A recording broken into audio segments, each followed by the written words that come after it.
This is TWiT. I have mixed feelings about this because, as it turns out, I know a good many people who are doing very well on TikTok, including my son Hank, who's about ready to get to 1 million subscribers.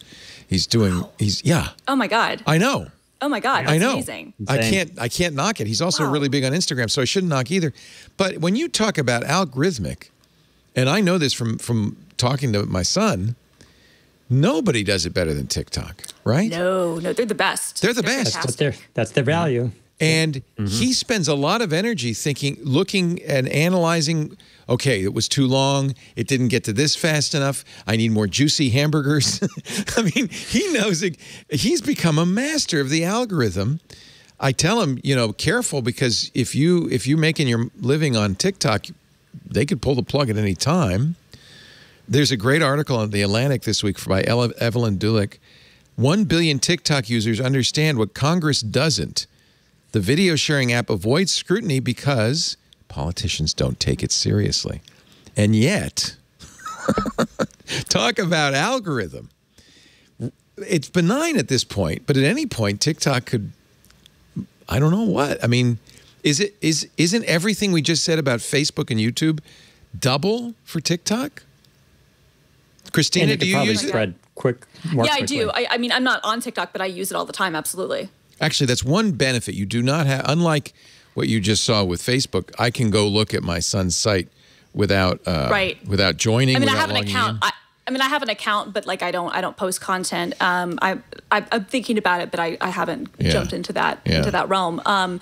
But which actually I think is what's interesting about TikTok versus the other social networks is that it's one of the few. Obviously, there are some people who have personalities and who people can follow them multiple places, but it's fundamentally not connected to who you know in real life. It's, you know what I mean? Like your social graph is about interest. And that's right? another thing I've noticed. I follow my son on TikTok. So TikTok, you have 2 tabs: the For You page, which is their pure algorithmic, and then I thought following, which would be non-algorithmic. I have yet to see Henry's videos in following, even though I'm following him. And I think it's just as algorithmic as a For You page. They still show you what they think you're going to want to see. And for some reason, they think I want to see a lot of bikini-clad young women. I don't know why that is. It's certainly nothing I did. But he does food videos, and I bet you if you were interested in a lot of food stuff, you'd see his stuff. I mean, he must be, because this video has 41 million views, right? It can get really kind of like, my girlfriend uses it religiously, but then she'll like start going down the rabbit hole of like cancer information. Not that she has cancer, but she's just curious. The next thing you know, all cancer all the time. On cancer. Yeah. And she's like, I need it to stop. She's like, I don't want to, it's depressing. I don't want to know all of this. And so that is the problem with the algorithm in the sense of what you're looking for. And it does become sort of your online personality, but then you can just delete the account and start over. Well, the only thing TikTok is optimizing for at this point, it seems to be, is entertainment. They have the perfect feedback loop. They know exactly how long it took before you swiped up to the next video. Exactly. And they just go, oh, you spent 23 seconds there, we'll give you more like that. 4 seconds there, less like that. And it completely can be automatic. I doubt there's human intervention, although they occasionally will get hit. Apparently, if you were fat, they weren't showing your videos for a while. I think there's human intervention because Henry just started taking a sponsor for the first time. And I notice anywhere where he shows a product placement, it's a spice, and he shows it briefly, like a second, the 1/10 number of views. So I think that they are somehow algorithmically saying, no, we want to make our money, not his money. And so they don't promote that as much. But you can see immediately the effect of the algorithm, very directly. They're doing it benignly, though. Like, nobody's complaining. I'm not seeing, I guess if you followed Donald Trump, you'd see a lot of Trump videos. I don't know. Is there an argument that it's just like, I just wondered if it was by, I mean, how much of this is by chance? I mean, I don't think entirely, obviously, but there does seem to be almost more of a virtuous cycle there in terms of like, if positive content is the stuff that bubbles to the top and as far as TikTok goes, then maybe that helps reinforce that as opposed to something like Facebook, which seems to thrive on the negative content. And it could have just as easily gone the other way, but for some reason, oh, that's a good point. They could be doing outrage. They're not optimizing for outrage. They're optimizing for fun. For enjoyment, Engagement. which Not is yet. the flip side. Not yet. Yeah, right. Not to say that couldn't change. And that, again, I'm not sure how much of that is just by chance as opposed to something that they like hit upon. But yeah. It's really interesting. I mean, it's funny because I shouldn't say they've not been scrutinized. Last year under President Trump, he wanted to force him to sell. In fact, there's Satya Nadella talking at the Code conference with Kara Swisher, said that was an interesting thing. What did your boss say, Christina? Autumn. Yeah, it was an odd autumn, and he said He said we didn't go to them; they came to us, which I thought was. We never knew the details of this, but we knew that Microsoft was in the running to buy TikTok. They came to us. We thought it was weird, but then we thought, well, you know, social graph, billions of users. In fact, TikTok this past week beat YouTube in the amount of time people spend watching videos on TikTok. So really good engagement. The fastest to 1 billion users too, right? Really good engagement. So I understand Satya said, well, I guess, maybe. But then all of a sudden, no, it's going to be Oracle and Walmart. Right. And Satya said, they just ghosted us. He said, that was it. We didn't hear from him again. And then, of course, the president ghosted that and nothing happened and it's over. And I guess President Biden has said, well, we're going to look into it, but nothing's come of it. Right. I mean, the whole way that happened was just so bizarre. Obviously, I learned the same way everybody else learned whatever details had happened on the Microsoft side from that Code interview. But the whole thing always seemed sketch. And then it was like as soon as, you know, they made like the Oracle Walmart thing, but then nothing happened. Then, you know, Trump lost the election and it was like, oh, well, guess that's not happening. It's over. And it's over. You know, the executives, like, guy had left Disney to go to TikTok. Then he had to leave because he was like, hey, I wasn't even part of these conversations. You know, he was like, I don't even know what's going on. I'm supposed to be the CEO of the U.S. version of the company. No one tells me anything. So I have to quit, clearly. You know, like, the whole thing was just bizarre. It was like, okay, well, we're going to, like, come up with this weird, and even, like, the Oracle Walmart thing was like, well, we might have data sovereignty, but we might not. The algorithm and those things might still be owned by China. The whole thing was just so insane. Like, to think about that was a year ago, and that was, like, an actual reality thing. The thing that actually happened was that a government tried to force, you know, private businesses to buy I should point out, and let's not forget that Trump wanted a key fee. He said, and you're going to give me some of that money. Yes. And I'm going to get a VIG on this. Thank you. He wants a little VIG. They call it in real estate, New York real estate. They call it a key fee. You get a little something for introducing somebody to a realtor to the buyer. You get a little key fee. Actually, in the interim, way that Republicans. Pardon me? Sorry, I was going to say, I just thought it was weird that Republicans were like, yeah, the government should step in, force the sale of a company to American companies. That's who we've always been. Capitalism's the best system in the world. It was just so bizarre. I got to point out, in their defense, they might have been right because in the time since, just last month, Beijing forced a big investment in Tencent, their parent company, ByteDance, and they got a board seat on ByteDance. So all of a sudden, the Chinese Communist Party is kind of in the front door of TikTok. Well, yeah, but we've known that. Yeah, I mean, if you're a major, if you're a major company in China, China is involved. Like that's how that works. Like, I don't think that's controversial to say that if you are a Chinese-based company and you make lots of money, the Chinese Communist Party is deeply involved in your business. Yeah, the information reported that China had quietly taken an equity stake in ByteDance. They didn't say they bought an equity stake. No, they just took it. They took an equity. That's ours now. Yeah, we'll take 30%. That's all. That's good enough for Apple. Have you seen the Chinese Communist Party's TikToks? Because they're really. I was going to say they're really good. Are they on TikTok? They're really. No, I don't think so. Actually, probably. I think the Chinese government should be censoring TikTok because the only Chinese TikToks I see are of horrific manufacturing facilities in China. Well, the one I most recently saw is a sock factory where all the people on the assembly line have their hands resting on their face resting on their hands while they put socks on sock molds. It looks horrible. That's what they should be censoring.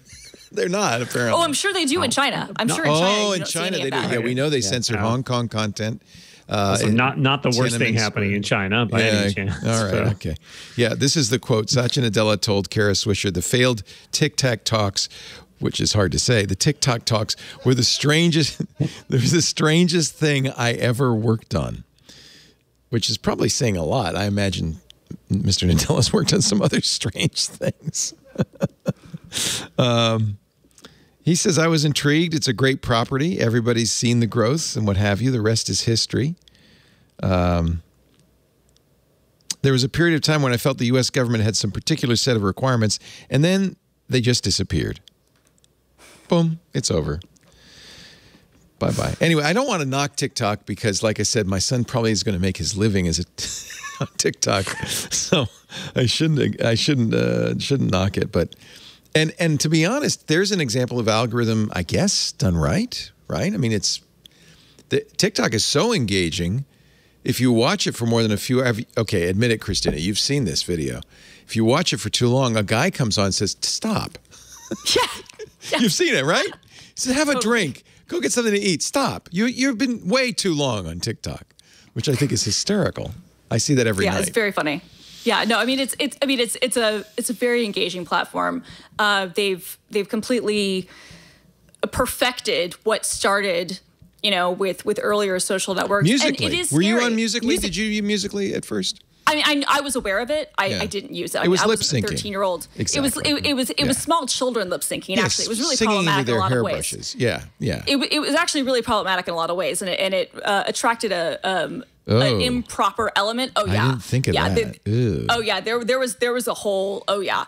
So I was aware of it because I worked at Mashable and we covered those sorts of things, but I wasn't on it. It was shocking to me when it rebranded and then it became so big. And they executed, to their credit, they executed hardcore, right? Because a lot of it isn't fundamentally that different than Vine, except the execution. And I think the moment in time was different. And the algorithm, that For You, is just so good. That For You page is just incredibly powerful. And it is kind of scary. I don't know what the solution is, but it does show you, like, okay, you take what Facebook and Twitter and Instagram and some of these earlier services started doing, 15 years ago. And now this is, taking those learnings, but better and more modern and using better technology behind it, and with an audience that largely has never grown up without this stuff. And so it's right now, as Daniel was kind of saying, like, this stuff seems to be good, but it could have just as easily gone bad, and it could just as easily go bad, right? Like if ByteDance decided to make changes to their algorithm and wasn't about, like, showing joy, exactly. If they're showing, okay, well, you know what, people are bored being happy, or whatnot. And I'm sure that there's some people whose TikToks, because that's the interesting thing about TikTok. Everyone's TikTok is different. It's based on your interest and what you like. I'm sure there are plenty of people who the stuff they see and engage with is not pleasant stuff and is more outrage-based. And if that became more of the norm, I mean, gosh, that's, or more propaganda-based or more anything. Well, there is one example. Disturbing. The middle-aged housewife who said, let's all buy tickets to the Trump rally and not show up. Right. In fact, some say that's why the president at the time wanted to kill TikTok. Ban them. Yeah, no, that was the rumor. Yeah, no, and that was hilarious because that went viral because they had the free thing, and it was a great troll. And the Trump thought that they had 100,000 people. Thought millions would show up at the rally. They had an outdoor event area set up because they expected so many people, and nobody showed up. It was a great. Herman Cain still got COVID. He still died. He died because of that event. Yeah. But that was an example of TikTok being used politically, probably grassroots. I doubt it was the Chinese government that did that. But still. Oh no, exactly. But I mean, and that's actually an interesting thing to think about. Like, if governments or if propaganda forces or if other things really wanted to use these, and I'm not even talking about the U.S. per se. That's what I'm saying. Mess with us. I'm not even thinking the U.S. per se, but like, look at what happened in Myanmar, right? Like, what happened there was the government figured out that we can use the power of Facebook and this information, and we can spread this, and we can create this outrage. And you've seen similar things happen in India, which then becomes ironic that the Indian government are being such fascists about But this is speech, an example because it's WhatsApp, which is private messaging and is being used in some horrific ways in India and other countries. Yes. But what do you do about that? That's private messaging. What are you saying? Should Facebook read every WhatsApp message? No, of course not. No. If anything, they're trying to. I mean, that's one of the reasons I think that they're so in favor of encryption. They don't want the responsibility, right? Which I understand. Mm-hmm. Like, AT&T. It's not like you could sue the phone company back when AT&T was the only phone system. You couldn't sue them for, the way people use the phones. Now, you still can't sue common carriers for what happens on the common carrier. You cannot sue a phone company because people planned it. The 9/11 attack over the phone. Exactly. They're not responsible for that. Right. So really, the problem with Facebook is we don't know what it is. Is it a common carrier? Is it a platform? Or is it a media company? If it's a media company, if it's a Fox News or an OANN or an MSNBC, the First Amendment says you can't do anything about it because they're expressing a point of view that's protected by the First Amendment. If they're a social platform that says, no, we're not going to put our thumbs on the scale. We just want to connect you with your family members and your loved ones and your high school sweetheart, then that's fine. That's harmless. There's no... Until terrible things happen.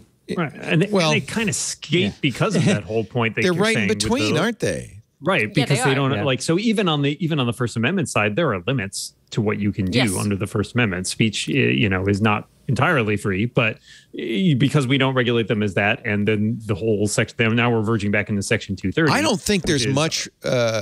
The government has not done much to correct Fox News for COVID misinformation, for instance. Sure, right. But there are limits. The limits do exist, but they're not. I mean, the bar is high. Yeah, as it should be. As it should be. Agreed. So this is maybe that's an interesting choice of words, Daniel Rubino. That they're skating, they're getting by pretending to be a media company when it's convenient, pretending to be a social network when it's convenient. That's always been their MO, right? Is that's always been the essential question: are they a platform or are they a publisher? That's always been the essential question. And they're a little bit of both. Well, yes. And they are, and they are what they are when it's convenient. I think that where it becomes, where even their common carrier stuff, WhatsApp, I think, is an easy common carrier argument to make, although that would open up the regulation. I think WhatsApp is very easy to make that. I think Facebook and Instagram are different because it does determine, they have a role in their algorithms and in their policies and their procedures on what you see and how you see it and what is uplifted and what is not. And they also let you pay to amplify things, right? Like you can do, promoted posts, which is a huge part of how people see content. And that's a huge part of their business. Right. And so that, to me, then takes the common carrier element out of it for those platforms because they are a publisher in those senses, even if it's not like the phone company said, hey, I think you'd be interested in some more terrorist phone calls. Would you like those? Exactly. They don't do that. They are a pure platform. It's really an interesting, we've never seen anything like this before. The information warfare potential with this stuff is just truly frightening as governments become more aware of how you can weaponize this technology. Like having a phone was one thing, but it's not like, China all of a sudden started calling everybody's phone in the United States and being like, the president is bad or something like that. Like technically that we do that internally. We don't need China to help. Right. But like that didn't happen. But now with these apps and services, as soon as countries and governments figure out how they can weaponize this stuff, it becomes very dangerous how they can sort of manipulate the algorithm to show content, whether to their own people in their country or other people That's the in case other countries. Ben Thompson makes on Stratechery is Congress is not going to regulate Facebook because it's too useful to individual members of Congress for their own benefit. Oh, yeah. So you're never going to see regulation because governments, he says that's the thing to really fear. As you say, Daniel, that's the thing to really fear. Once governments get savvy enough to say, oh, we can use this. That's what happened in Hitler's Germany. Joseph Goebbels, the propaganda minister, said this new medium of radio, this is really useful. We can really use this. And they did to great effect. Now you've scared me. Now I'm really worried. It is frightening. We haven't seen anything yet, in other words.